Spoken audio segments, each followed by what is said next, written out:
बेगम साहिबा, बेगम साहिबा। जी नवाब साहब। सभी बेगमों को बुलाइए, जाइए। देखिए, कराची से जहाज आ पहुंचा है। आप सब लोग निकलिए, हम भी आते हैं। जाइए जाइए, आप भी जाइए, जाइए।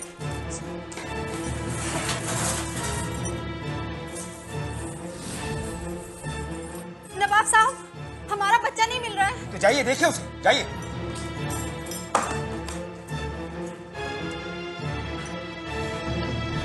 कम कम कम टाइगर, कम।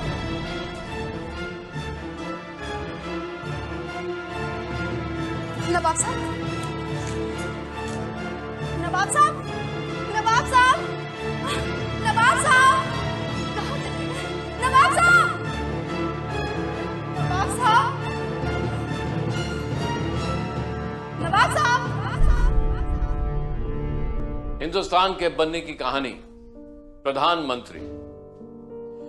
आज हम कहानी शुरू करते हैं एक ऐसे नवाब से जिन्होंने ठीक आजादी के दिन ही कुछ ऐसा कर दिया जिसकी कल्पना हम आज भी नहीं कर सकते। 15 अगस्त 1947, जगह गुजरात में जूनागढ़। जूनागढ़ के नवाब ने जो किया उसकी खबर 2 दिन बाद अखबारों में छपी।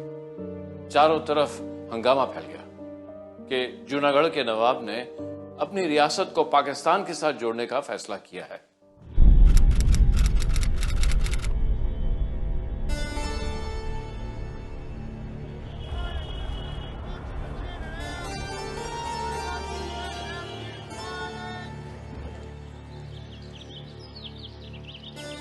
The government of Junagadh, after anxious consideration and the careful balancing of all factors, the government of state has decided to accede to Pakistan and hereby announces its decision to that effect.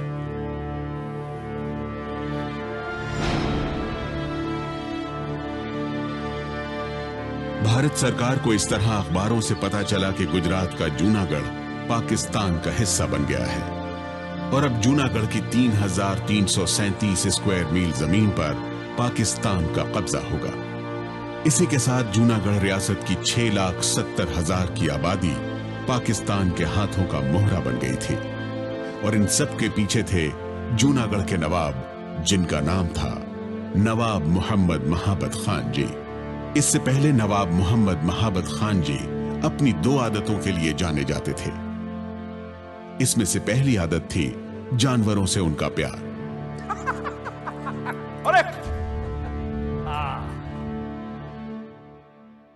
Karachi में रहने वाले मोहम्मद महाबत खान जी के पोते को इस बात की जानकारी है।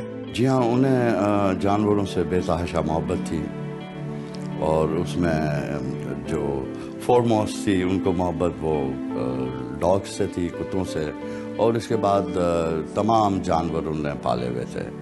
तो एक भैंस भी थी उनकी जिनसे वो बहुत मोहब्बत करते थे। वो रोज़ शाम को जाके शक्कर खिलाया करते थे। उसका नाम माया था। सुन, हम तुम दोनों की शादी करवाएंगे हैं। कब कब? तभी तभी तभी तभी। वाह, अरे तभी तभी। नवाब मोहम्मद मोहब्बत खान जी। नवाब मोहब्बत खान जी की इस शौक की चर्चा दूर दूर तक तब हुई जब उन्होंने अपने 2 कुत्तों की शादी करवाई, बड़े बाजे ढोल ताशे के साथ। और इन 2 शाही कुत्तों की शादी के अवसर पे सरकारी छुट्टी भी दी गई। भैया नवाब थे तो कुछ भी कर सकते थे। बहरहाल मोहम्मद खान जी का एक और बहुत बड़ा शौक था, नाच गाना।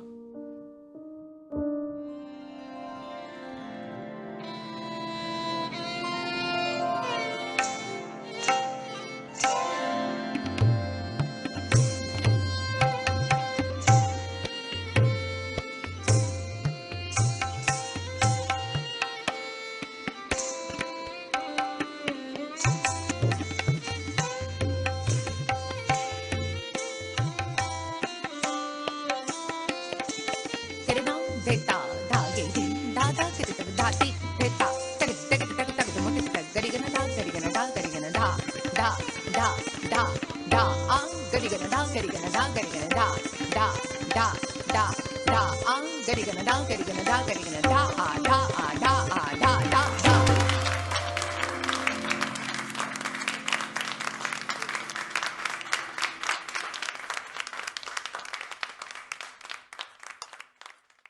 उनको जो गुजराती म्यूज़िक था उससे बड़ा लगाव था और यहाँ तक कि ये भी होता था कि एक पूरा उनने एक कॉन्सर्ट हॉल बनाया हुआ था सरदार बाग पैलेस के अंदर, तो वहाँ वो ड्रामास करते थे और वो लाइव ड्रामास होते थे और उसके अंदर जितने कॉस्ट्यूम्स और तलवारें और ज्वेलरी और जो तमाम होता था वो सब ओरिजिनल हुआ करता था, सब रियल होता था और वो गुजराती के अंदर होते थे ड्रामास।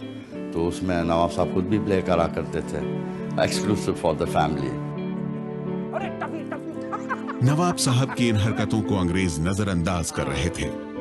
जवाहरलाल नेहरू के नेतृत्व वाली सरकार भी इन बातों को नजरअंदाज कर देती अगर नवाब ने पाकिस्तान से मिलकर हिंदुस्तान के साथ छल न किया होता।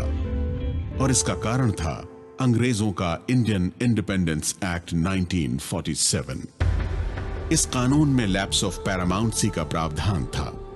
लैप्स ऑफ पैरामाउंसी ने राजा महाराजाओं को दो विकल्प दिए, पहला भारत में शामिल हो या पाकिस्तान में, या फिर चाहे तो अलग आजाद मुल्क बनाकर रहे। सबसे इंपॉर्टेंट इसमें था ज्योग्राफी। अगर आप मान लो हिंदुस्तान के अंदर आपकी रियासत है और आप पाकिस्तान के साथ कैसे जुड़ सकते हैं। सेकेंडली, आपकी प्रजा अगर मेजॉरिटी हिंदू है तो नेचुरली आप पाकिस्तान के साथ कैसे जुट के कैसे सेटिस्फाइड होंगे। 1947 में जब देश आजाद हो रहा था तो अंग्रेजों के इसी लैप्स ऑफ पैरामाउंसी ने खूब भ्रम फैलाया। जूनागढ़ के नवाब मोहम्मद महाबत खान जी ने इसी का फायदा उठाकर पाकिस्तान में शामिल होने का ऐलान कर दिया।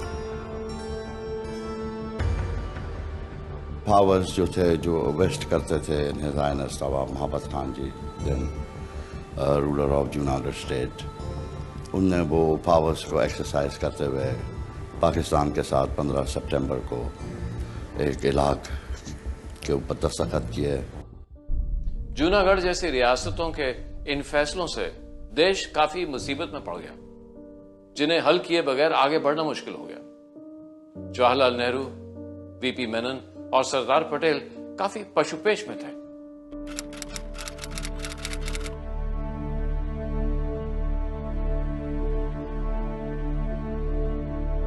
आज हमें फैसला करना है कि हमारे शरीर में पड़े जूनागढ़ के घाव को रिसने दे, सड़ने दे,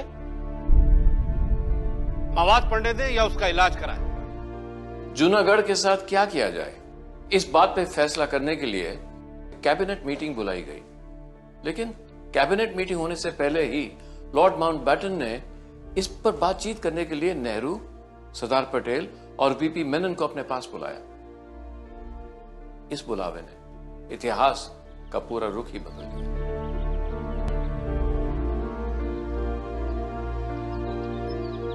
मिस्टर माउंटबेटन, सरदार की बातें सही हैं। क्या यह सही नहीं है कि पाकिस्तान जूनागढ़ के वेरावल में बंदरगाह को डेवलप करने और 25,000 सैनिकों का ठिकाना तैयार करने के लिए नवाब को 8 करोड़ रुपए दिए? मिस्टर माउंटबेटन, जिन्ना के इस ब्लैकमेलिंग का कहीं तो अंत होगा। Mr. Nehru, as my readings on the situation goes, it is essentially a trap and teasing on the part of Jinnah. Lord Mountbatten, more than anything else, this is blackmailing. आप जब तक जूनागढ़ में फौजी कार्रवाई नहीं करेंगे, अपनी फौजें नहीं भेजेंगे, तब तक पाकिस्तान की ब्लैकमेलिंग से आप नहीं बच सकते। और मेरा तो यह भी मानना है कि हमें जूनागढ़ के लिए कोई सख्त कार्रवाई करनी चाहिए, वरना हमारी नरमी, उसकी कीमत हमें कश्मीर में, हमें हैदराबाद में चुकानी होगी। Military action, what you are suggesting, Mr. Patel, is like falling into the trap of Jinnah. Clearly, on face value, the state of Joonagarh is worthless to him. it is an impossible military liability. Sardar Patel सैनिक कार्यवाही के पक्ष में थे, लेकिन Lord Mountbatten इससे राजी नहीं थे। लॉर्ड माउंटबेटन की राय में जूनागढ़ पाकिस्तान के लिए सिर्फ एक मोहरा था। पाकिस्तान की असली नजर कश्मीर पे थी।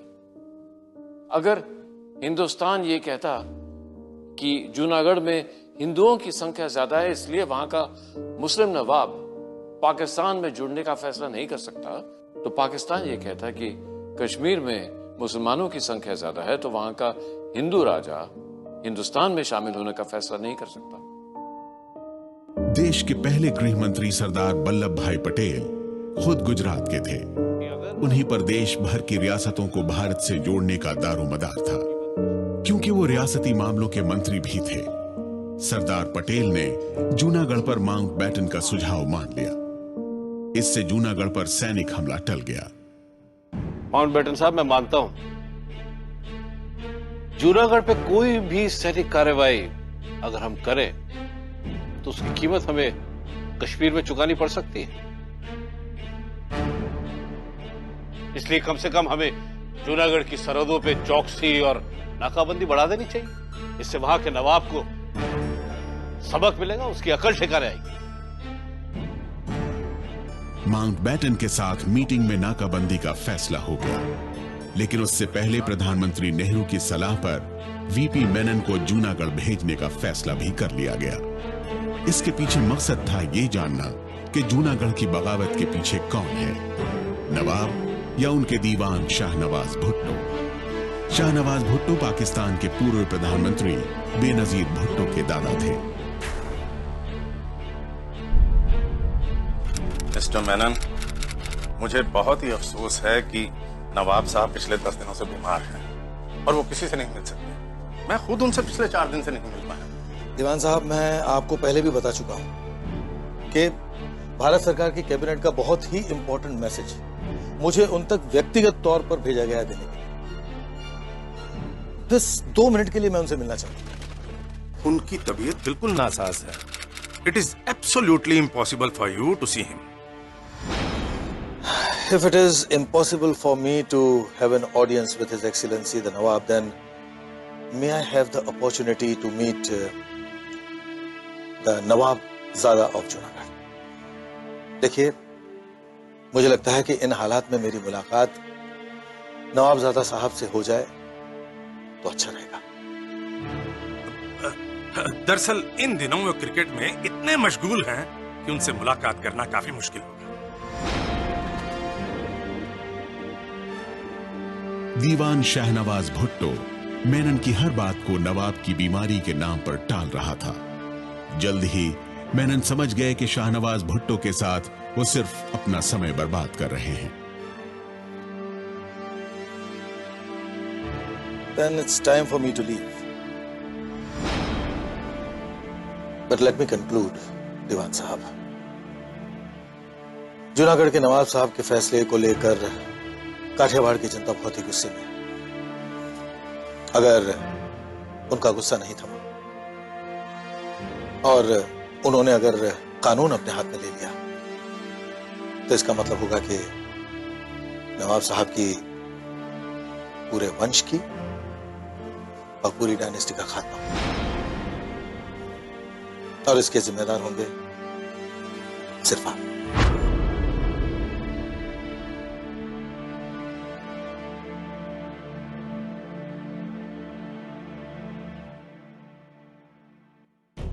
जूनागढ़ में वीपी मेनन को ज्यादा सफलता नहीं मिली, लेकिन दिल्ली जाने से पहले मेनन ने जूनागढ़ की 2 छोटी जागीरों को, मंगलोर और बावड़ियाबाड़, उन दोनों को हिंदुस्तान में शामिल कर लिया, और इसके जवाब में जूनागढ़ के नवाब ने दोनों जागीरों में अपनी फौज भेज दी।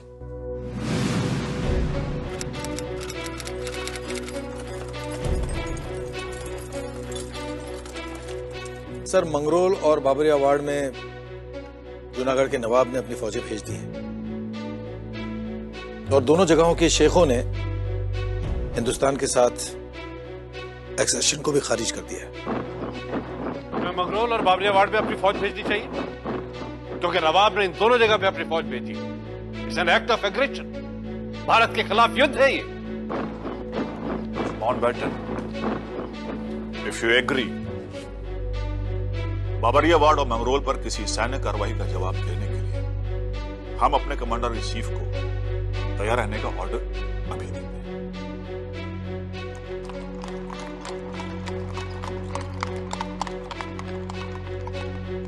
जूनागढ़ की नाकाबंदी का फैसला अहम था। प्रधानमंत्री नेहरू के फैसले के मुताबिक 24 सितंबर को जूनागढ़ की घेराबंदी शुरू हो गई।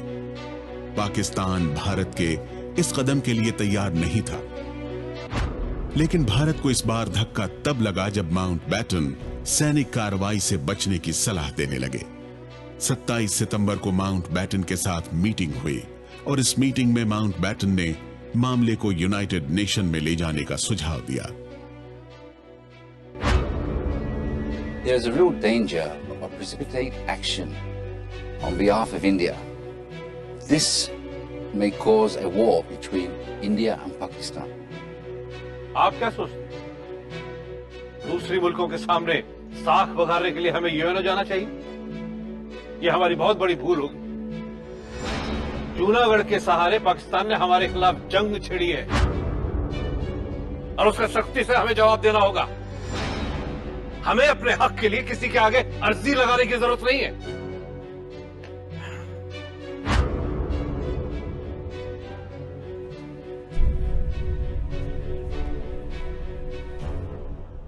स्पष्ट बात हो रही थी कि ब्रिटिश का अपना इंटरेस्ट क्या है। इसे कहते हैं कि रिट्रीटिंग कॉलोनियल पावर भी तो अपने इंटरेस्ट रखेगी। पार्टीशन में एक इंटरेस्ट था उनका कि अफगानिस्तान, सेंट्रल एशिया, उस पर सब ब्रिटिश कंट्रोल रहेगा। तो अंदर भी तो आपको वीक करना है। सरदार पटेल ने माउंटबेटन की एक नहीं सुनी। हिंदुस्तान की फौज ने जूनागढ़ के इर्द गिर्द अपनी नाकाबंदी कायम रखी। अब एक तरफ हिंदुस्तान की फौज और दूसरी तरफ नवाब के खिलाफ उनकी ही जनता का विरोध। नवाब साहब डर गए। उन्होंने जूनागढ़ से भाग जाने का फैसला किया, लेकिन भागते भागते नवाब साहब एक बहुत इंटरेस्टिंग सी कहानी साथ साथ छोड़ गए। बेगम साहिबा, बेगम साहिबा। जी नवाब साहब। सभी बेगमों को बुलाइए, जाइए। देखिए, कराची से जहाज आ पहुंचा है। आप सब लोग निकलिए, हम भी आते हैं। जाइए जाइए, आप भी जाइए, जाइए।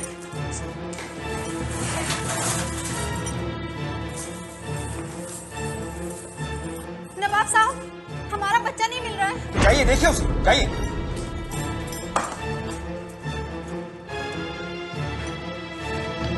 एंजिन, कम कम कम, टाइगर कम।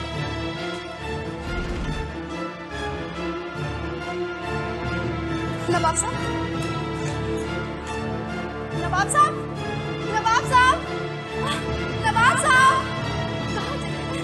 नवाब साहब, नवाब साहब, नवाब साहब। कहते हैं नवाब उस बीवी और बच्चे को महल में ही छोड़ गए और अपने साथ जहाज में कराची एक कुत्ते को ले गए। उन दोनों को महल में छोड़ के अब रियासत चलाने के लिए बच गए दीवान शाहनवाज भुट्टो।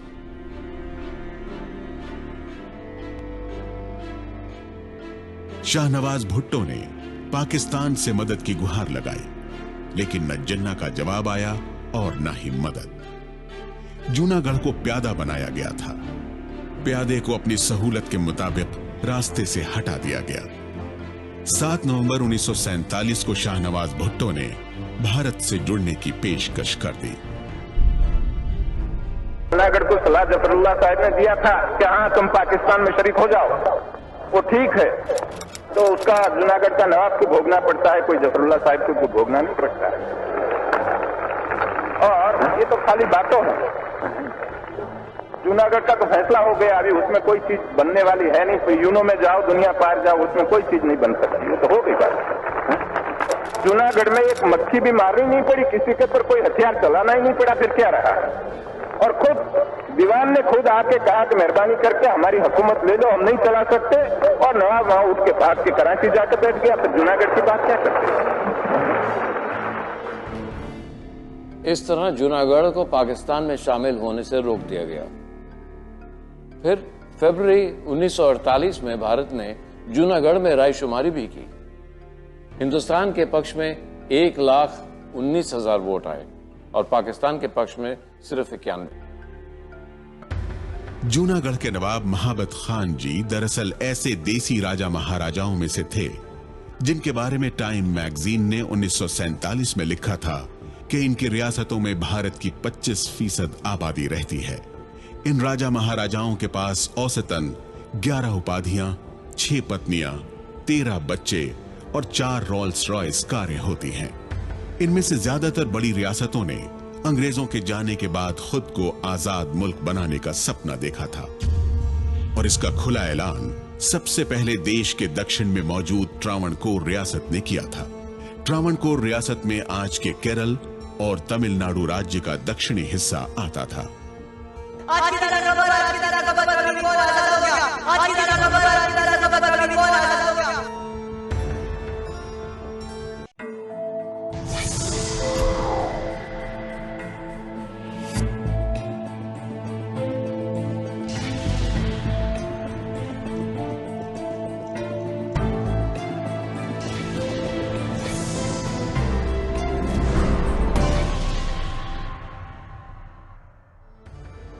केरल के ट्रावनकोर में 2 लोगों का दबदबा था।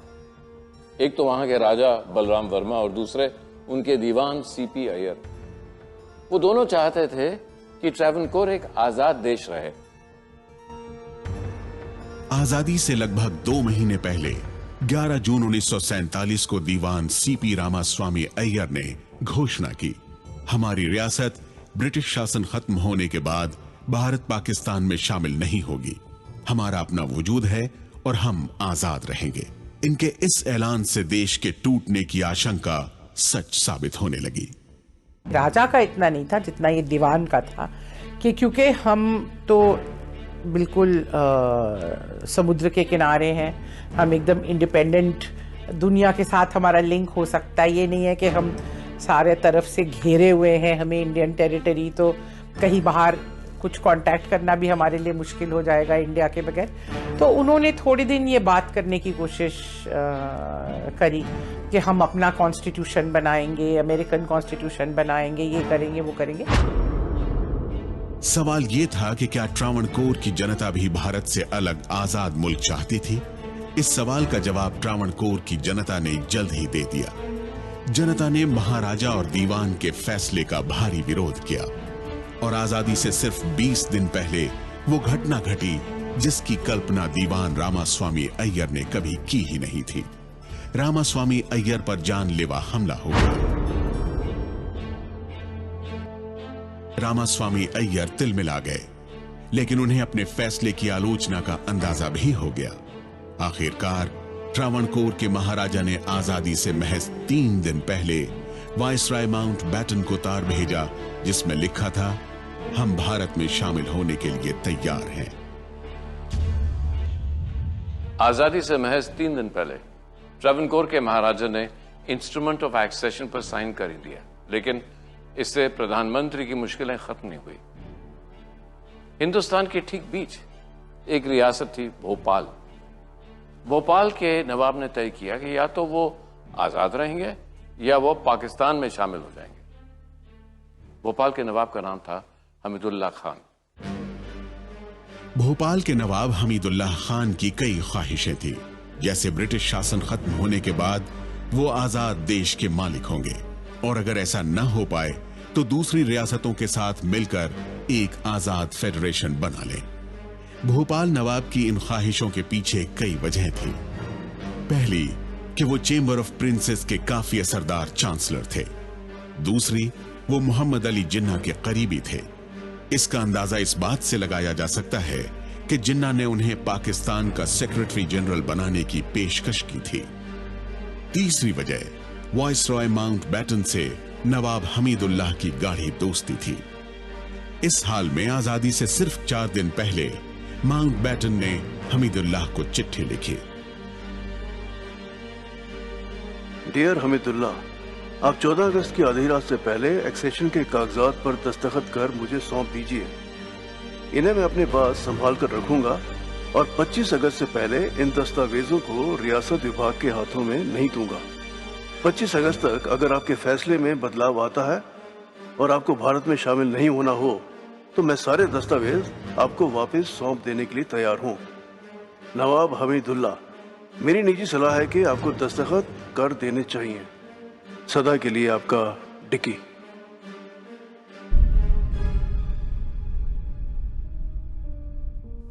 माउंटबेटन की इस चिट्ठी ने भोपाल को एक नया रास्ता दे दिया था कि वो चाहे तो भारत से निकल जाए, और ये भारत के लिए एक बहुत खतरनाक बात थी। दिन गुजर रहे थे। हैदराबाद, जम्मू कश्मीर भारत से बाहर थे और भोपाल के पास वायसराय का खुला प्रस्ताव था कि वो चाहे तो भारत से अलग हो सकता है। नेहरू, पटेल और माउंटबेटन भोपाल के रुख से परेशान थे। तभी नवाब हमीदुल्लाह का एक खत रियासती मामलों के मंत्री सरदार पटेल को मिला। चिट्ठी खुली तो हालात बिल्कुल बदल गए। प्रिय सरदार पटेल, मैं इस बात पर अब पर्दा डाले रखना नहीं चाहता। जब विवाद चल रहा था तब अपनी रियासत को आजाद बनाए रखने के लिए मैंने तमाम कोशिशें की। अब मैंने हार को मान लिया है और मैं आपको यकीन दिलाता हूं कि मैं पहले जितना कट्टर दुश्मन था अब उतना ही करीबी दोस्त रहूंगा। आपका नवाब हमीदुल्लाह। सरदार पटेल ने इस पत्र का जवाब भेजा। पटेल ने लिखा था, प्रिय हमीदुल्लाह, मैं ऐसा हरगिज नहीं मानता कि आपके भारतीय संघ राज्य के साथ शामिल होने के निर्णय से आपकी हार हुई है और हमारी जीत। आखिरकार विजय तो सच और औचित्य की हुई है और इसके लिए हमने अपनी अपनी भूमिका अदा की है। आपका वल्लभ भाई पटेल।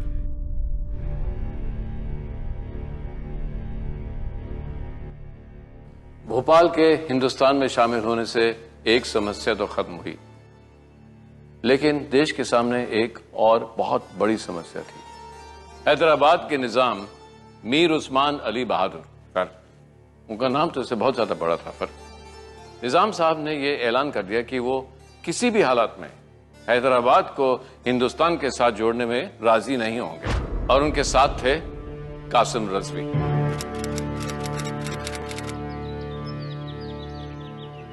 पटेल साहब, आप सरदार दिल्ली के हैं। हैदराबाद में हजारों सालों से आसफ जई झंडा बुलंद है। दुनिया की कोई भी ताकत उसे नीचे उतार नहीं सकती। सुन लीजिए। सरदार पटेल को चुनौती देने वाला यह कासिम रजवी, इसके ऊपर हैदराबाद के नवाब मीर उस्मान अली बहादुर का हाथ था। हैदराबाद ग्रेट ब्रिटेन जितनी बड़ी एक रियासत थी। इसमें आज के भारत के आंध्र प्रदेश, कर्नाटक, महाराष्ट्र, मध्य प्रदेश और छत्तीसगढ़ के कई जिले शामिल थे। इस रियासत पर हुकूमत करने वाले निजाम दुनिया के सबसे अमीर शख्स में से थे और निजाम हैदराबाद को आजाद मुल्क बनाना चाहते थे और उसका ऐलान 12 जून 1947 को ही कर दिया था। हिंदुस्तान के दक्कन पर काबिज इस रियासत को भारत में मिलाए बगैर संयुक्त भारत महज एक कल्पना होती, एक सपना होता। 15 अगस्त 1947 को हैदराबाद उन रियासतों में से एक था जिसका भारत में शामिल होना तो दूर, वो इस बारे में बातचीत करने के लिए भी तैयार नहीं था। 1947 के नवंबर महीने में निजाम का खासम खास कासिम रिजवी दिल्ली आया, लेकिन किसी बातचीत के ख्याल से नहीं, बल्कि धमकी देने।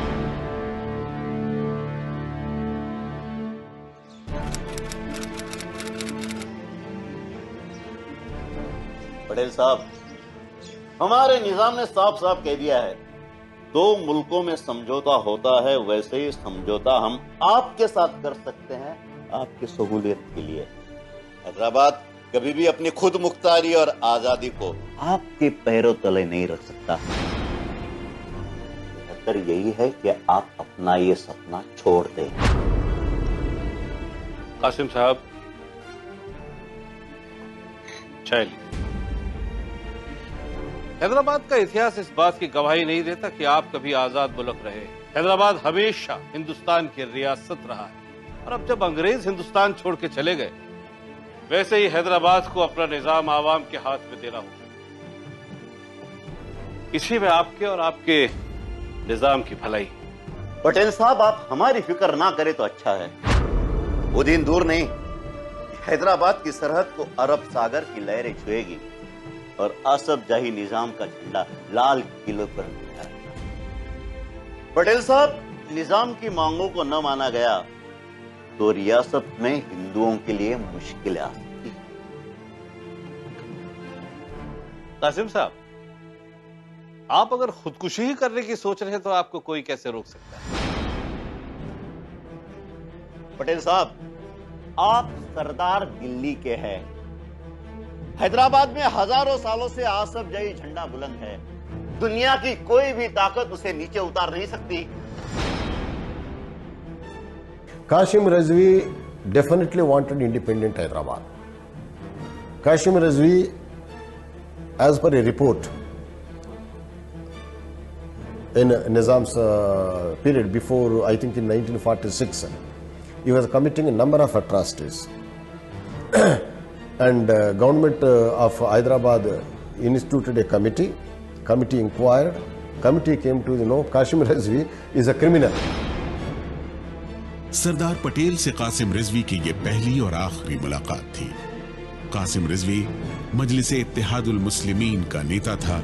इसने रजाकार नाम से संगठित हथियारबंद गिरोह तैयार कर रखी थी, जो रियासत में खुलेआम सांप्रदायिक लूटपाट, हत्या और बलात्कार को अंजाम दे रहा था। निजाम और उसकी सरकार नवंबर 1947 आते आते पूरी तरह से इनकी गिरफ्त में थी।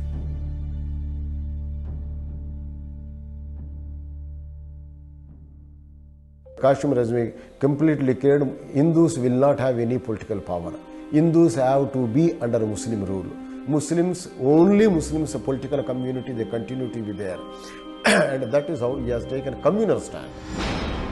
There is a communitarian stand earlier was there.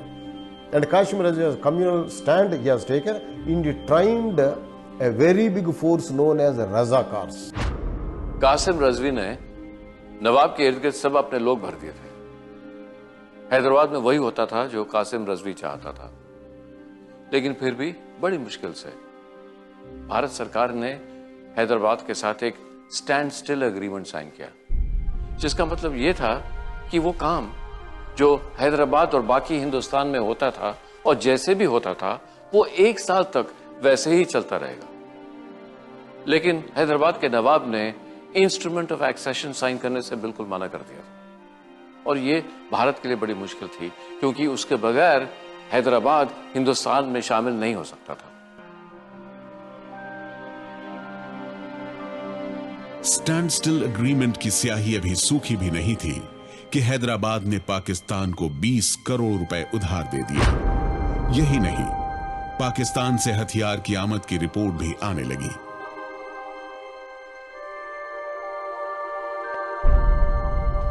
मतलब साफ था, बगावत। सोचिए, हिंदुस्तान के ठीक बीच में उसके सबसे बड़ी रियासत 82,000 किलोमीटर में एक अलग ही सरकार चल रही थी, जिसका नवाब अपने पूरे अवाम को, जो ज्यादातर हिंदू थे और हिंदुस्तान में शामिल होना चाहते थे, उसने उनको बांध के रखा हुआ था, और जहां हथियार से लदे रजाकारों ने एक पूरी खौफ मचाई हुई थी।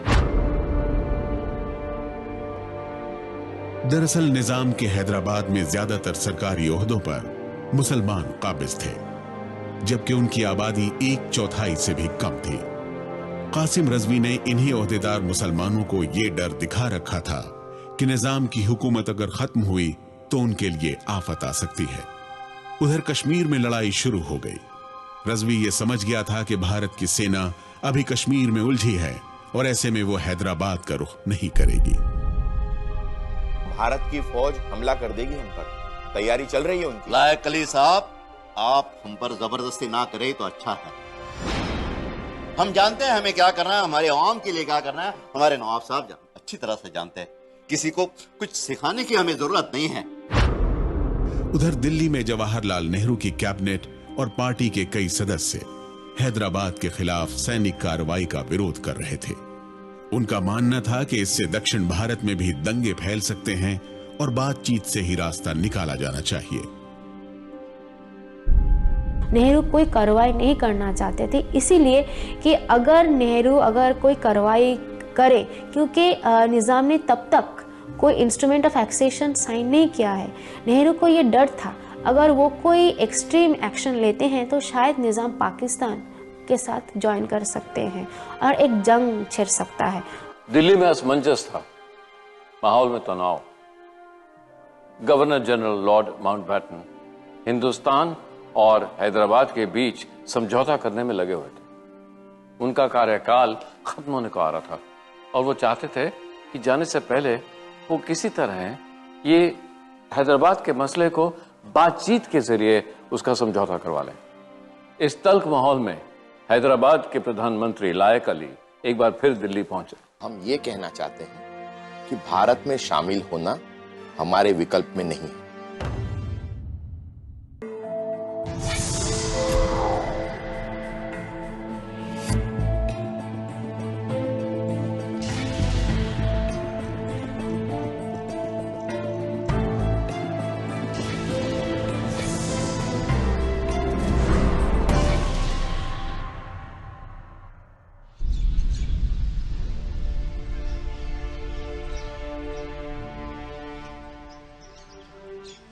कासिम रिजवी के नाम पर जो बातें चस्पा की जा रही हैं, वो उन्होंने कही नहीं।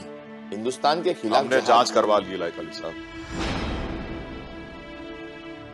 रजाकारों ने वहां रैली की थी जिसमें कासिम रिजवी ने भाषण दिया है। सवाल इस बात का नहीं है कि वहां रैली हुई थी कि नहीं, उसने इससे भी ज्यादा भड़काऊ भाषण दिए। हमने रिजवी को चेतावनी दी है, लेकिन इसके लिए आपके कांग्रेस के लीडर्स भी जिम्मेदार हैं, जो बार बार ये कह रहे हैं कि हैदराबाद पर कभी भी सैनिक हमला हो सकता है। अगर आप बातचीत से ये मसला सुलझाना चाहते हैं तो हम ये कहना चाहते हैं कि भारत में शामिल होना हमारे विकल्प में नहीं है। हाँ, हम एक पॉलिटिकल एकॉर्ड जरूर कर सकते हैं। और इसका फैसला कौन करेगा लायक अली साहब? निजाम, वहां की आवाम? दोनों मिलकर करेंगे। और अगर कुछ मतभेद हुआ तो क्या होगा? हमारे लिए आवाम की चुनी हुई सरकार बहाल करना और पूरी तरह से भारत में शामिल होना, दोनों एक है, और इसके लिए अभी हम तैयार नहीं। नेहरू के साथ मुलाकात के बाद लायक अली की मुलाकात सरदार वल्लभ भाई पटेल से हुई, लेकिन पटेल कुछ भी सुनने के लिए तैयार नहीं हुए। मैं आपको किसी उलझन में नहीं रखना चाहता। हैदराबाद की समस्याओं का भी वही हल होगा जो दूसरी रियासतों का हुआ है, दूसरा कोई विकल्प नहीं है। आप हैदराबाद के केस को दूसरी रियासतों से जोड़कर देखेंगे तो हम किसी नतीजे पर नहीं पहुंच पाएंगे। हमारी आजादी नॉन निगोशिएबल है। तो हमारे यहां होने का कोई मतलब ही नहीं। हम आजाद हैदराबाद के लिए कभी भी सहमत नहीं होंगे जिससे कि भारत की एक तार तार हो, जिसे अपने खून पसीने से हासिल की। फिर भी हम आपकी समस्याओं को बातचीत से सुलझाने के लिए तैयार हैं, लेकिन इसका यह मतलब नहीं कि हम कभी भी आजाद हैदराबाद के लिए सहमत हों। मैं आपको साफ लफ्जों में इसलिए कह रहा हूं ताकि आपके मन में कोई शंका न रहे। आप सभी लोग वापस जाइए और अपने निजाम से कहिए कि एक आखिरी निर्णय ले, ताकि पता चले कि हम लोग कहां खड़े हैं।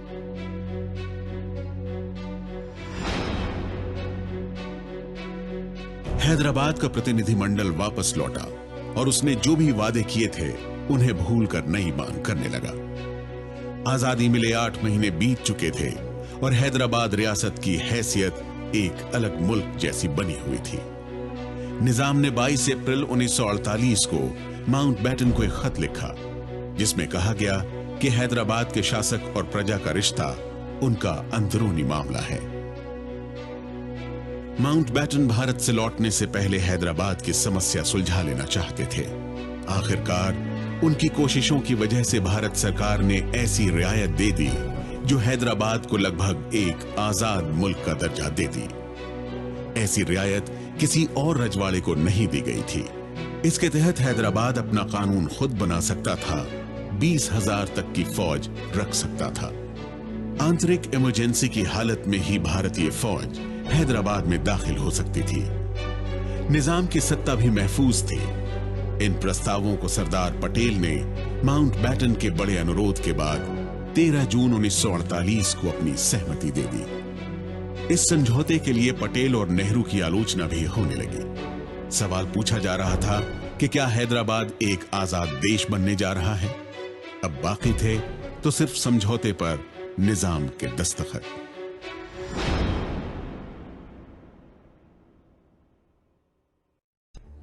हैदराबाद की एक अलग हैसियत बनने जा रही थी। निजाम ने हैदराबाद के लिए एक स्पेशल स्टेटस मांगा और वो भी उसको मिल गया। लेकिन फिर निजाम ने अपने इरादे बदल लिए। अब उसने कहना शुरू किया कि हैदराबाद की पूरी आजादी के अलावा और कोई समझौता नहीं हो सकता। मतलब हिंदुस्तान के बीच एक पूरा नया दूसरा मुल्क बनने वाला था। अब प्रधानमंत्री जवाहरलाल नेहरू के सामने और कोई रास्ता नहीं था।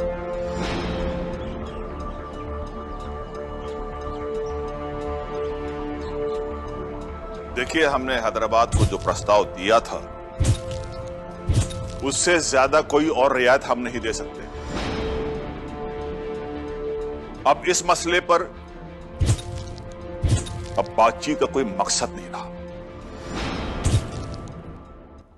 एक तरफ तो नेहरू ने प्रेस में ऐलान कर दिया कि हिंदुस्तान की हैदराबाद के साथ बातचीत, उनके साथ नेगोशिएशंस खत्म हो गए हैं, टूट गए हैं। और दूसरी तरफ हैदराबाद के प्रधानमंत्री लायक अली ने हैदराबाद का पूरा मसला यूनाइटेड नेशन के सामने खड़ा करने की धमकी दे दी। नेहरू ने इन धमकियों को नजरअंदाज कर दिया।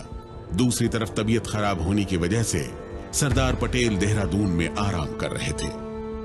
हैदराबाद के निजाम की जिद और वहां के बिगड़ते हालात पर पटेल ने प्रधानमंत्री नेहरू से कोई कदम उठाने का आग्रह किया।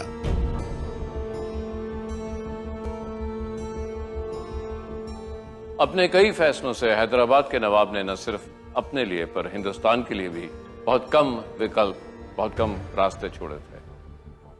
अब हिंदुस्तान को मिलिट्री एक्शन, फौजी कार्रवाई के अलावा कोई रास्ता दिखाई नहीं दे रहा था। 10 सितंबर 1948 सरदार पटेल ने हैदराबाद के नवाब को एक खत लिखा जिसमें उन्होंने हैदराबाद को हिंदुस्तान में शामिल होने का एक आखिरी मौका दिया। इसमें कुछ शर्तें हैं, मेरे ख्याल से हमें शर्तें मंजूर करनी पड़ेगी, इसी में हमारी भलाई है। नहीं नहीं नहीं नहीं, ये शर्त हमको मंजूर नहीं है, बिल्कुल नहीं होगा ये। निजाम ने सरदार पटेल की अपील को ठुकरा दिया।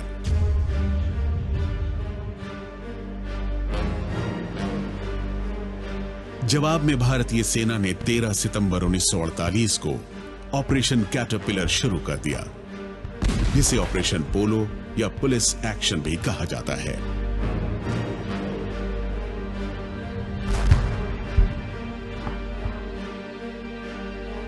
इस ऑपरेशन के तहत भारतीय सेना ने हैदराबाद रियासत पर धावा बोला। चारों दिशाओं से भारतीय सेना हैदराबाद की सीमा में दाखिल हुई। दोनों सेनाओं के बीच 5 दिन तक संघर्ष चलता रहा। 17 सितंबर 1948 की शाम करीब 4 बजे हैदराबाद रेडियो पर निजाम उस्मान अली आए।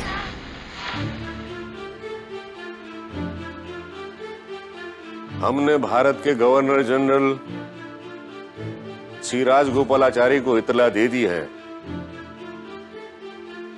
कि रियासत के सियासी हालात को देखते हुए हमने हुकूमत को पूरी तरह अपने हाथों में ले लिया है। हमें अफसोस है कि ये फैसला हम पहले नहीं ले सके।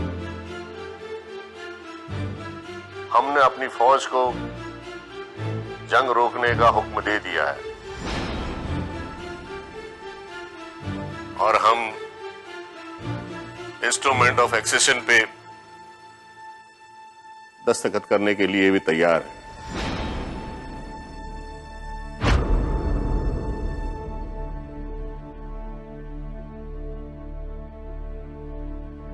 इस ऐलान के बाद निजाम की सेना ने भारतीय फौज के सामने समर्पण कर दिया और हैदराबाद की रियासत पूरी तरह से भारत में शामिल हो गई। नवाब की वजह से सैकड़ों जानें गईं, लेकिन लड़ाई के बाद सरदार पटेल और जवाहरलाल नेहरू ने दरिया दिली दिखाई। विलय के बाद मीर उस्मान अली को हैदराबाद का राज प्रमुख बनाया गया।